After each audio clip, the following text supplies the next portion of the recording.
David ने एक नई साइकिल खरीदी थी, लेकिन जैसे ही उसने साइकिल चलानी शुरू की उसकी चेन उतर गई। उसी वक्त उसने एक आदमी को देखा जो बिना पैडल मारे दूसरी साइकिल से जुड़कर आगे बढ़ रहा था। ये देखकर डेविड के दिमाग में एक आइडिया आया, क्यों ना साइकिल में ही इंजन जोड़ दिया जाए। उसने ये बात अपने दोस्त हार्ली को बताई, लेकिन हार्ली को ये बात बिल्कुल पसंद नहीं आई। शाम को दोनों एक शो देखने गए। शो में एक लड़की स्टेज पर एक बाइक प्रमोट कर रही थी। सबकी नजरें उस लड़की पर थीं, लेकिन हार्ली की नजरें सिर्फ बाइक पर थीं। उसने तुरंत अपनी कॉपी और पेन निकाले और बाइक का स्केच बनाना शुरू कर दिया, लेकिन तभी एक सिक्योरिटी गार्ड ने उन्हें देख लिया। गार्ड ने उन्हें गरीब समझकर शो से बाहर निकाल दिया। शो से बाहर आने के बाद दोनों उस स्केच को लेकर एक इंजन फैक्ट्री के मालिक के पास गए। उन्हें उम्मीद थी कि वो उनकी मदद करेगा, लेकिन फैक्ट्री मालिक ने भी उन्हें गरीब समझकर इंजन बनाने से मना कर दिया। अब दोनों मायूस होकर घर लौटे और अपने घर को ही एक छोटा सा वर्कशॉप बना लिया। इंजन के पार्ट्स इकट्ठा करने के लिए उन्होंने एक इंजन फैक्ट्री में काम करना शुरू किया, ताकि वहां से चुपचाप पार्ट्स चुरा सकें। एक दिन डेविड फैक्ट्री से एक जरूरी पार्ट लेकर निकल रहा था, तभी फैक्ट्री मालिक ने उसे रंगे हाथ पकड़ लिया।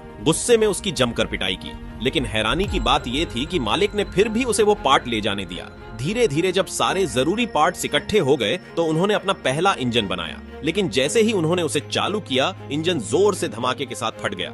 असल में वो इंजन पुराने और जंग लगे पार्ट से बना था। अब उन्हें समझ आया कि एक अच्छा इंजन बनाने के लिए नए पार्ट्स जरूरी हैं। इस बार उन्होंने घर की सारी जमा पूंजी इकट्ठा की और नए पार्ट्स खरीदे। फिर से मेहनत से एक नया इंजन बनाया। इस बार उन्होंने अपनी पहली मोटरसाइकिल बना दी। टेस्टिंग के लिए उन्होंने बाइक को शहर की सड़कों पर चलाया। बाइक की डिजाइन और आवाज ने सबका ध्यान खींचा। अब वे इस बाइक को रेसिंग में उतारना चाहते थे, ताकि लोग इसकी असली ताकत देख सकें। उन्होंने एक बड़ी रेसिंग प्रतियोगिता में हिस्सा लिया। रेस की शुरुआत में ही कुछ बाइकें फिसल गईं, कुछ के इंजन फट गए, कुछ रेसर घायल हो गए, लेकिन हार्ली बाइक चलाता रहा और आखिरकार सबसे पहले फिनिश लाइन पार की। इस जीत ने उनकी मेहनत को पहचान दिलाई और एक नई मोटरसाइकिल युग की शुरुआत हुई। क्या तुम्हें उस मोटरसाइकिल का नाम पता है? कमेंट में बताओ।